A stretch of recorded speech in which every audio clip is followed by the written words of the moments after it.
Yeah, good morning, Frederic. Good morning, everyone, and or good afternoon, wherever you are in the world. Pleasure to be here. Perfect. So great. Scott, first of all, can you introduce yourself, explain to the audience your background? So basically, what's your story, Scott? Yeah, sure. So my name is Scott Phillips. I work for ECCO Shoes. I've been at ECCO for 5 years now in the capacity of Global Supply Chain Director for our shoe production and sourcing. Previous to that, I'd had supply chain experience in manufacturing, implementing S&OP programs in different areas, different industries and different countries around Southeast Asia and Europe. And just recently, we've moved into ECCO another dimension in terms of growing the business and exploring our S&OP journey further. So looking forward to sharing some comments and some learnings around that experience today with the participants. Perfect. So thanks, Scott, for this introduction. Now, can you take us through your S&OP journey? And probably before that, explain a little bit more the context of ECCO. I guess everyone knows ECCO Shoes, but it would be good to have a quick overview, a reminder of the company, of what the company is and what it does, and also mainly its supply chain challenges. Yeah, sure. So I hope everyone knows ECCO Shoes. We're very proud of our business, but maybe a quick introduction because it is a little unique in terms of its setup. So we were born in 1963 with a founder who went down to southern Jutland in Denmark to start a shoemaking business. And in the late 70s, we introduced ECCO as a brand, making mainly formal lady shoes. From there, we had a very humble beginning. This is our headquarters still in Denmark, for those who can see the screen. To now we are a leading global footwear company with all owner-operated manufacturing around the world. So our business has been built on key values through the years, through the decades, and at the heart of that is passion. So still being a family-owned business, passion still for shoemaking especially is very much at the heart of ECCO. In terms of the size and scope of ECCO, it's a big company. So we have 21,500 employees around the world, including our production sites in Asia and Europe still, plus all our retail footprint. So we're a vertically integrated company with our owner-operator model from making the shoes, designing the shoes, making the shoes, and then also owning our retail shops around the world. And our vision, very simply put, is to be a leading premium brand for shoes and leather goods.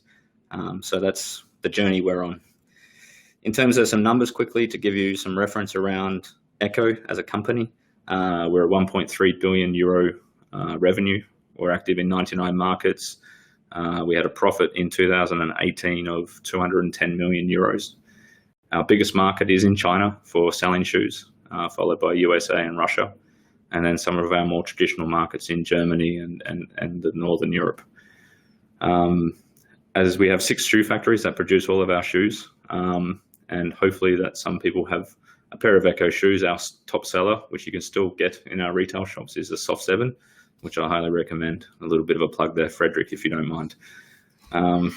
So in terms of our S&OP network, because we are vertically integrated, we actually run a very integrated model, which gives us all the toys to play with in our S&OP. So we produce our own leather, as I said. We design our shoes. We produce the shoes. We run our own distribution, and we actually own our retail footprint, around 40% globally of our own retail footprint before it gets to the consumer. So this model allows us to hopefully integrate, and I'm happy to share now a little bit more on that S&OP journey for some learning.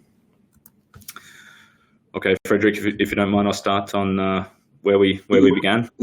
Yes, because I'm always very much interested on what triggers the decision to start S&OP. So it'd be interesting to understand what was the main challenge that you guys were facing, and what triggered the need for S&OP. Yeah, excellent. So our journey started a long time ago. Even pre-2011, we had the foundations of an S&OP process, but it wasn't formalized. But in 2011, the company started to realize that we had some gaps, especially in our service levels to the market and transparency of when product was available. Our process and systems were fragmented, even that we owned a lot of the value chain, and we lacked accountability across the value chain itself. So a project was formed in 2011 called Go Hio, which is Get Your House in Order, which was a directive from the supervisory board. And then we identified these gaps, and we launched in 2012 a rebuild of our network, essentially. So this rebuild focused on clarity of business objectives, which were top-line growth and the service level excellence, so being transparent with our consumer and fulfilling on time. We also stripped back our systems and process and went back to the core programs and process governance that drove those top-line objectives. We also made organizational changes, so we started separating into clearly defined business units around the value chain, and we implemented a responsibility, accountable, consulting and informing model, which is we termed Raki model for those who are not familiar with.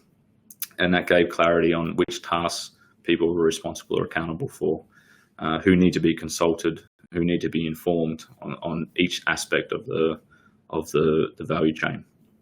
And then finally, we actually formally put an SOP program and team into the business, so dedicated resources to actually start to run the S&OP as a formal process within the business in 2012. So, Scott, let me stop you there, if you don't mind. What I understand from your journey, it in fact was a kind of business / operational transformation, and the output or the baby of it was the S&OP, or was that the big picture of the S&OP, and you needed to have some prerequisites to be implemented before you start talking about having a proper S&OP? How was that done, basically? Yeah, I think the S&OP gave us it was a natural framework to capture what we were seeing in the Go Higher project.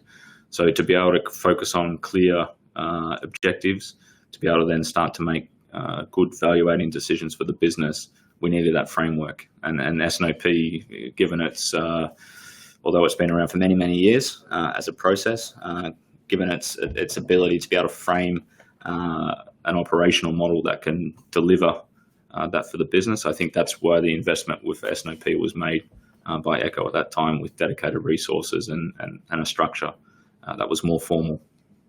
Okay, I see that there was a lot of work going on the operational level, but also on the system level. You mentioned your SAP was stripped and rebuilt. Can you tell us a little bit more about the situation of SAP? Did you have different versions of SAP, or was that the integrity of the data? What was the issue of previous version of S&OP? Yeah, I think SAP at that time in 2011, we actually called it ZAP because there was so many adaptations to the off-the-shelf model. So, and I'm sure this is familiar to a lot of companies and people who work within SAP.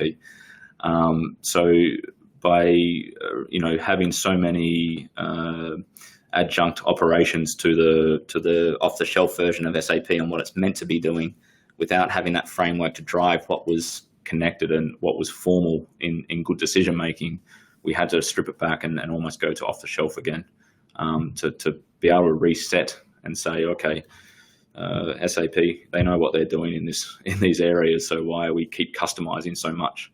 Because it's creating a lot of dark corners in the process and the system, which is then not giving us the clarity of the information we require or the processing speed or knowledge that we require. Okay, good. I need to understand, Scott, so the business unit's lack of accountability and responsibility, at which level was that? Was it in terms of decision-making, or in terms of forecast of the demand? So what was the lack of accountability? Right through, top down, from board level down to the very lowest operation level. which included the decision making and the information flows. So this document, although it was on Excel, it was a massive document driven. Each business unit, each subtask of a business unit, and then each operational task was given a RASI, or a responsibility, accountability, consultant, or informative action, and then it was put into a matrix so that all these flows connected together. So it was almost like mapping our process governance, if that makes sense, by actually nominating tasks and people to those tasks. Okay, perfect. So now you get me very much excited, Scott. So what is happening after 2012? 2012, yeah. So a long time ago still, but we started to see the S&OP become part of our organizational routine. So we had we had a couple of really good years where S&OP started to show results in our KPIs that we delivered. So we started to see top line growth, and as you can see on the presentation here, we also started to see delivery performance from our production improving as well. So this was giving customers more reliability, more transparency when their shoes would be available and where, more importantly. So we're starting to see through. Yeah, sorry, Frederic. Sorry, Scott. But how long did it take you to start to see some benefits from your S&OP once the S&OP was implemented? I'd say we got an immediate result, and then we had a bit of a plateau, and then we started to get the more longer term results. But 1 year plus before we actually started to see sustainable change, or more than a bump in the road change, and that's still up until today. So the work that was done in 2012 and 13, we're still reaping the benefits in terms of that model, that process today in that performance. So this can take many years. Yeah. Also, during 2014, with the top line growth as well in the company, which was fantastic, we still were finding our process and systems were limiting us in making good reporting or good analytics. So whilst the business was growing, our system and process wasn't. We did a one-time reset and then we stopped.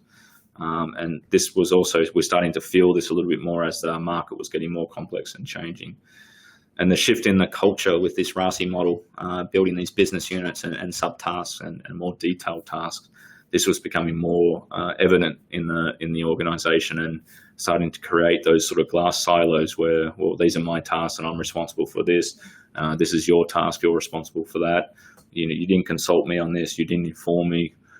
So that original reset, whilst it was very good originally, started to have cultural change within the organisation on this area, which was an interesting result. So did it come naturally, this cultural shift, or was that somehow you had to formalize it in terms of how people should interact with each other, and then it just become a habit or part of the new culture? How did it all happen? Yeah, I think the buy-in was top down. So we had a reset and people understood what we were doing. But then the interpretation of certain tasks were maybe up for questioning after that, and more discussion about, or is this real, or is that my task or your task, or what does this actually mean? So the culture was, I guess, forced into the business, but maybe not accepted completely throughout the business, and then can create some caveats of potential issues. Okay, I would like to come back on your first line, which I see top line growth, improved delivery performance, transparency to customers. So I would like to understand better what was the expectation from your organization, from the S&OP, and somehow what did you sell to the organization about the benefit of the S&OP? Yeah, so having clearly defined KPIs back in 2011, saying that we wanted to improve those service level to our customers. So improving delivery performance was the ultimate KPI on that aspect. So showing those results and being able to tell that story that we're getting results because of the investment in this process was very important. Then the top line growth, there's many factors that can impact this, but allowing a formal process like S&OP to be able to transparently measure that top line, not just because we made more sales or we opened a new market, where's this coming from and why. This was a really important journey as well, to be able to report into the management of the business the results, essentially.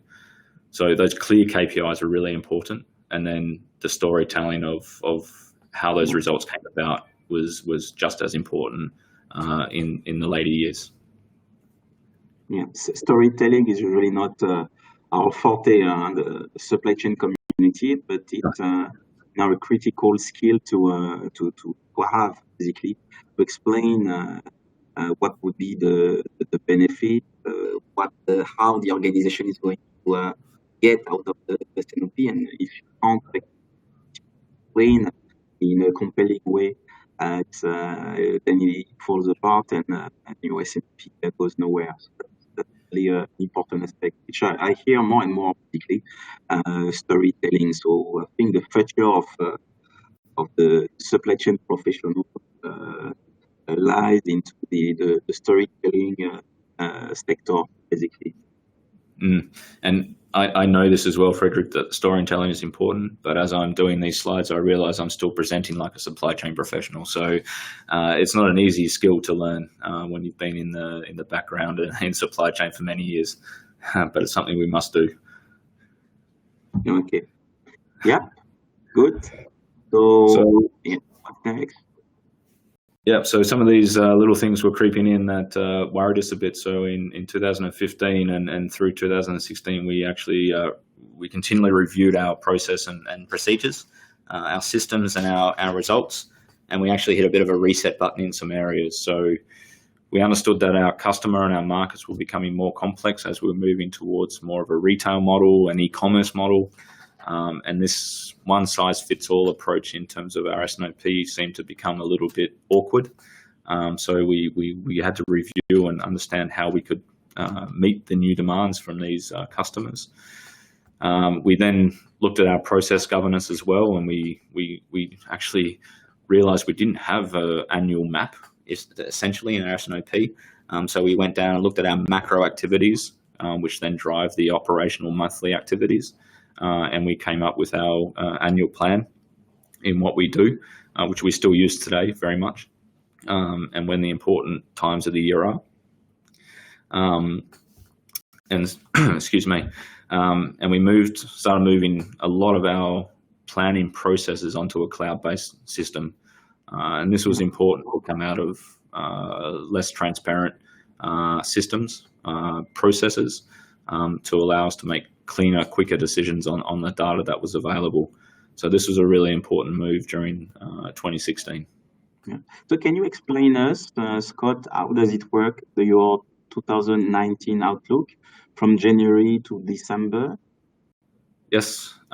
So we are in a seasonal business. So we are always working on around 3 to 4 seasons at a time. So the season we're in, selling as a retail, which at the moment is our spring-summer 19, where we're just finished production of our autumn-winter 19, and that's been distributed around the world. SS20 is in the first stages of production after its development process, and we're already starting to look at AV20 as a concept. So that's where we are now. The red arrow, I'm not sure if you can see, in August. But from January, we sort of one season back. Then we do every quarter we do a value target calibration, a volume target calibration, which is basically assessing each of those 4 seasons, where we're at, what does that mean, footprint, supply, which markets, distribution networks, where we need to invest resource. Then we have a more operational forecast in April. We do an annual planning cycle in June, which starts to form budgets, but it's part of the S&OP process. And then in September, we start to set the budget for next year, which is then coming from all the volume target calibrations throughout the year. So the budget's not exclusively written from the S&OP process yet, but it's getting very close because we have the numbers available through this annual cycle. Okay, clear. Thanks a lot. Okay. Then if we move quickly, I should say, it's a long journey, but 2017 to 2018, we had some interesting things happen. So revenue and profit continue to grow, which is fantastic for our business. But we felt our S&OP network was not quite connecting the dots still. And we didn't really understand why, but some things started not going to plan in terms of delivery or some issues in inventory. And this basically was identified as a misalignment between what we understood as a real demand versus our actual supply. So when I mean real demand, yeah, I know we all know the fake news, Yep. but I didn't know the fake demand. What is it versus the real demand? Yeah, in our case, it was a budget demand. So it was what Okay. top management wished for, not a bottom-up forecast coming from the market. So if I talk to the markets, they're saying there's no way we can sell this volume, but I must put this number in because that's what management want to see. And so even with a more mature S&OP process, we'll see this as well creeping through. And this is a really big concern because without the real numbers, you can't really start to make good decisions. And especially with our integrated value chain, where we actually control our own supply, this is really making a big impact in terms of how we set up our production footprints. So this was not going to plan as we'd hoped. So how did you overcome that challenge specifically? We're still overcoming it, to be honest, Frederic. Yeah. Forecasting process is a bit of a holy grail for us in ECCO. Understanding 88 markets is not easy through distribution, retail, and e-commerce channels. So we need aggregation, we need better tools and ability, and we need the knowledge coming from the ground up. So this is a work in process at the moment, but we identify that and we're working towards that. One other really interesting thing that came up in 2017 was we started to see a huge expansion in our inventory profile, especially with the finished shoes within the whole pipeline. And some of our key KPIs on revenue growth and service level agreements started to get blurred with this bias towards a previously unidentified KPI. And that distracted a lot of the S&OP network to focus on a particular KPI that wasn't integrated with the rest of the S&OP. And this created an imbalance in terms of the resourcing and focus on what we're trying to achieve. Okay. So these are some things that can still go wrong in a developing S&OP journey. All right. Then where we are now, so this year and where we hope to be in the future is back to this forecasting. We want to integrate our global forecasting tool. We have the process governance written already, and we want to put the system in place. So hard to see all the detail in this map deliberately because it's a little bit sensitive, but this is our map of our systems and process. So the green boxes that you can see through our different swimming lanes there is Excel. So we still use a lot of Excel, as you can see. The orange boxes are SAP, which is our backbone for financial reasons.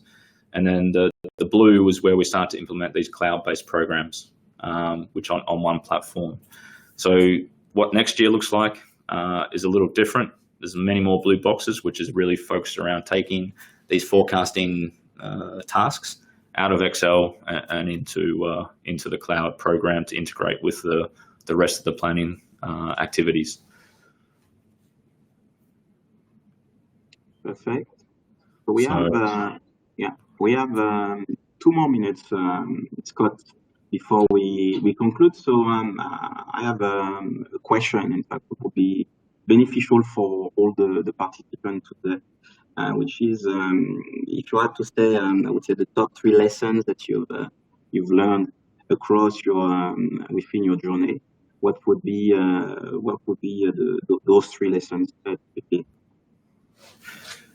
Yeah, it's a great question. I think there's many areas that we've learnt along the way, but the key takeaways, Frederic, for if you don't have an S&OP process right now, you need to be very honest, looking in the mirror and assessing where you are today within your business process, and strip it back and be happy to understand that maybe things like profit and revenue growth may be going well, but you don't understand why. You have to sit back and understand it's okay not to know why, because once you understand those problems, then you can start to deal with and put in priorities and process governance to build the S&OP. So I'd say that was our first lesson early on, that we were not afraid to strip everything back and not start again, but to understand where our priorities lie. The second one, which we touched on already, was getting the buy-in from all stakeholders in the business, which I think we stumbled a little bit in 2015 with, because if you don't feel, we had a lot of top-down buy-in on this process and the investment in resources to be dedicated, etc. But without the guys on the ground really understanding what they're doing, they don't buy into it, and then we start to find fractions. We fracture the system a little bit, or the process. So I think the storytelling up to management, but also down into the organization and laterally on why S&OP works, and the success stories and the failures and what we're doing about it, is also extremely important throughout the journey of building an S&OP into your business. And the last one there is probably the last point I have on this slide, is we're now trying to keep our S&OP process more fluid, so we don't have things that pop up and surprise us, or we don't have things that we repress and don't want to deal with because it's not in our current process. So we're trying to be a little bit more balanced in looking at all business objectives, and be a little bit fluid in terms of what KPIs we look at and how that's balanced across an ever-changing market. So we can't be scared to change up our process every now and then, and keep reviewing it constantly to see where we're at and where we can get more mature in our process. Okay, perfect. So thanks a lot, Scott, for your very insightful presentation. Now it's time to move to the Q&A session. So I'm asking the participant to pose your question on the, I think it's on the left side of your screen on the Q&A button. You can post your questions, and we'll be happy to answer them. So what is it, Scott? Is it a cloud of drones? So this is a little bit of inspiration from being a Danish company. This is a very interesting phenomenon of how birds flock together over a lake in Denmark, and essentially a natural phenomenon. It's a defensive mechanism from these small birds to fend off the bigger birds. So they fly around in patterns to confuse their predators. And I'm not sure how this relates to S&OP exactly for us, but sometimes it's more like we should look outside theory and academia to look at what other things can inspire us to do better. And that can be referenced into the S&OP journey. Perfect. We have a first question, so let me read it for you. Thank you so much for sharing your experience. I have a question regarding measurement of your success. How many KPIs do you use across the global business? Does every unit have and further KPI sets particular to that unit, or very high-level KPIs across the entire business? Yeah, it's a great question, and it's not an easy one to answer, but I think we need to build pyramid KPI, or we have built a pyramid KPI. So what management see is the high-level KPIs, and you come down into the more operational level, you've got sub-KPIs. But if you can't show the connection between these KPIs, so like we went to a bias on inventory in 2017 because we had a blowout there, and we focused so much on it and it became a key KPI.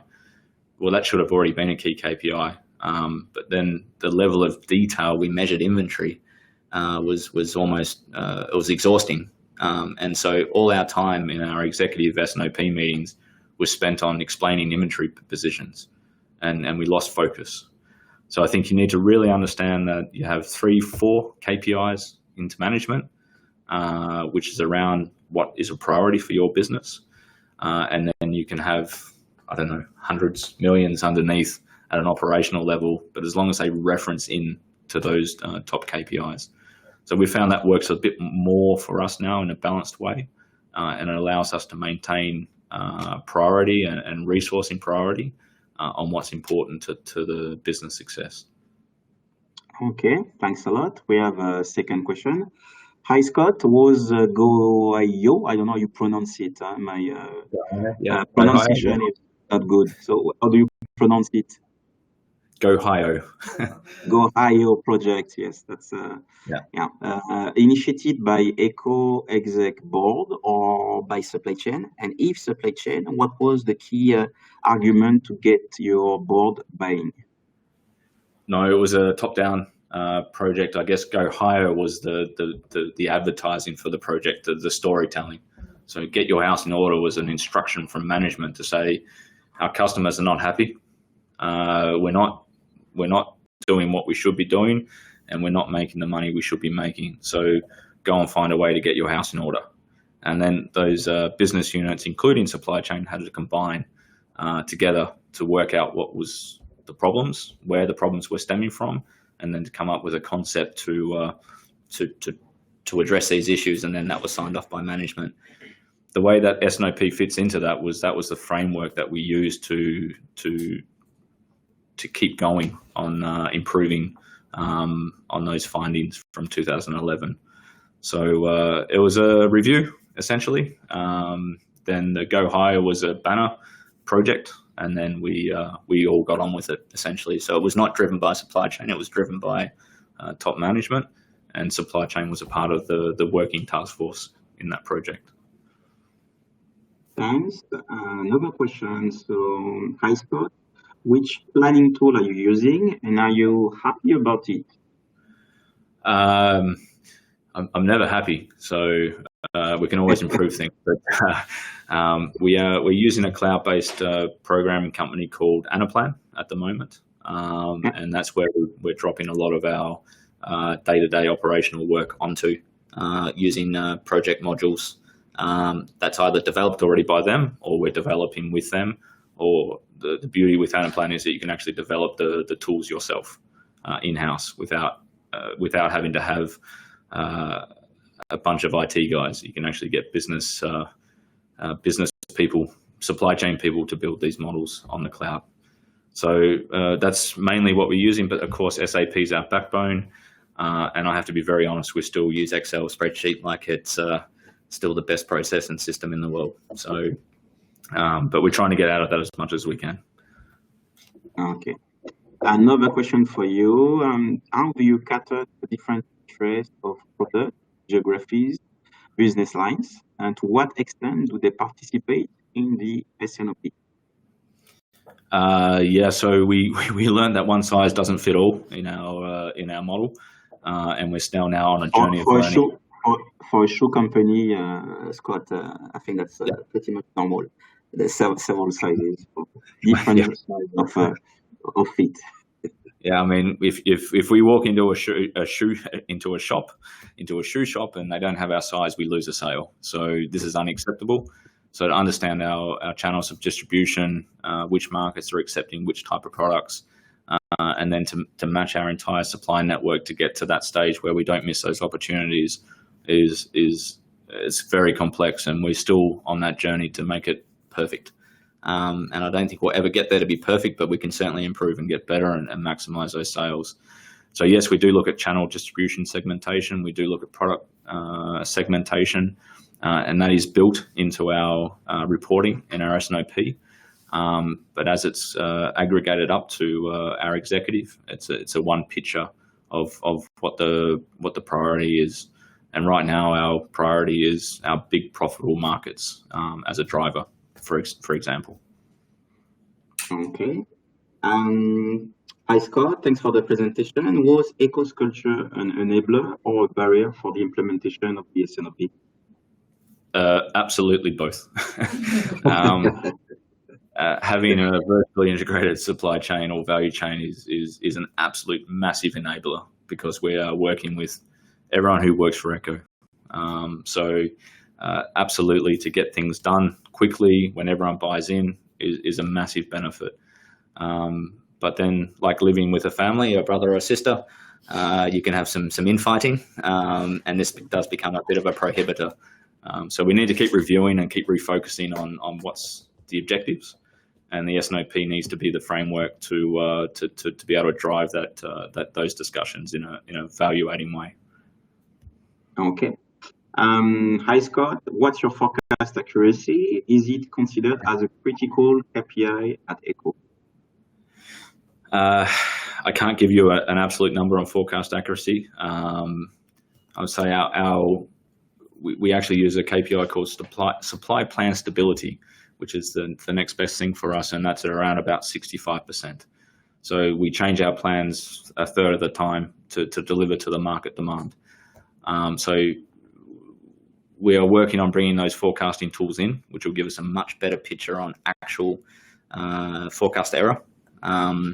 And once we have that, then we'll know, what we can do within our network to improve our service levels to our customers.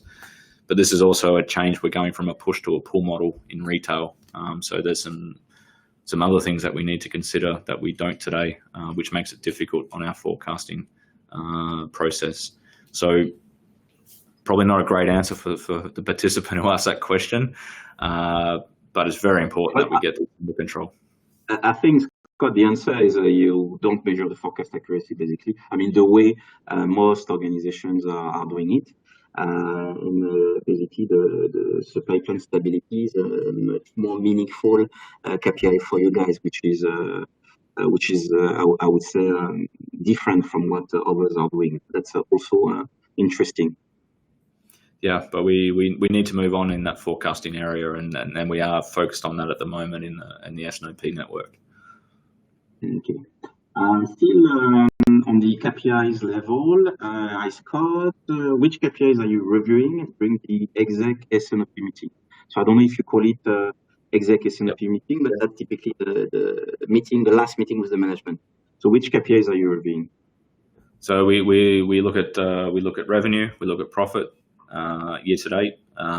We look at the sales price of the shoe, the contribution margins, and we look at our inventory position. So these are the 5 main KPIs. I think next year we'll also start to look at a forecasting KPI in that executive meeting once we have the analytics up and running. So very, very few KPIs that are reviewed, and then that launches into where we need to make decisions. So presenting those KPIs is 5 to 10 minutes in an executive meeting, and then the rest is presenting analytics for decision making, whether we increase or reduce capacity, whether we look at a new market, whether we understand that we're missing things in our collections, these type of things for 6 to 12 month decision making activity. Okay, those KPIs are very much business oriented, and with that in place, you are still somehow struggling to make a decision out of your S&OP meetings. Sometimes I think that's case by case. So some decisions make themselves. It's a presentation of the facts, and then everyone agrees to the decision. Sometimes it's more complex, and we can get into some shoemaking discussions on what should be the right approach for the company. Yeah, that's usually the bias of the management that are very much involved exactly by the product itself. Exactly. There's nothing to do with the business. Yeah. Good. I have another question for you, which is: are you considering going to an IBP, or is it still too early? Well, that's an interesting one, Frederic. Maybe you can answer this one for me. Should we move to an IPP or not? No, in fact, well, talk to Jay first, and then let's see what we can do to you so that you can move to level 4 on the maturity scale of the S&OP, and then maybe we could consider taking you to level 5, which is the IBP level. So it's a bit early. We need to be a little bit more patient. Yeah, I think we're still around a 2, maybe just a bit more than a 2 on the maturity model. So I'd say we have some time before we can say that we can do IPB, but certainly it's on the horizon and something we should keep thinking about. Yeah. I have another question. Which horizon are you looking at for your into your S&OP process? Yep. Okay. So we have a very defined model on this. So at an operational level, we look at 3 to 6 months. So that's the season essentially that we're working in operationally, and then anything on the executive is it's the next season plus, including footprints for the next 5 years. Footprints meaning capacity, supply, market expansion, etc. So operationally, day to day, in our normal business is anywhere between tomorrow and 3 months. Operational S&OP forum is the 3 to 6 months plus 1 season, and then executive is next season plus forever. Okay. So the last question would be from me, basically, since we are reaching the 15 minutes deadline. There's you mentioned about the governance, which was somehow managed globally. So how does it work basically between the global SM organization and the local? By local, I mean regional, the level we are talking about. Yeah, so we it's a great question. We have this umbrella in Denmark, which is the value chain, S&OP. And then we have strategically dedicated resources within business units to work with that team outside of the S&OP process to be able to have those voices from either the production or the markets or the branding, marketing teams, etc. So this model is showing some ways improving of working, and not just have a top-down, this is how we do things and you must comply. Because we can't see everything from the ivory tower all the time. So I think we were a little bit like that a few years ago, where it was very top-down, this is the governance model, get on with it. And now we're a little bit more sensing what the business unit requirements are. Perfect. So the webinar reaches its end. So I would like to say a big thank you, Scott, for sharing your insight, the goods and the less good, the ups and the downs of your S&OP journey. Thanks also to the participants for your active participation and also the interesting questions. That was on my side very good in terms of interaction. So to continue the discussion, I'd like to invite you to follow us on LinkedIn, B2B Consulting for more insight. And also, I think we have 2 upcoming masterclass for the S&OP, one in Paris, one in Singapore. I don't recall exactly the date. You can connect with us and get the date for the event. So finally, I'd like to thank the B2G team for arranging this seminar. So Jay, Shika, Rishi, and of course, Scott from ECCO. So thanks a lot, and bye for now. Thank you, Frederic. Thank you.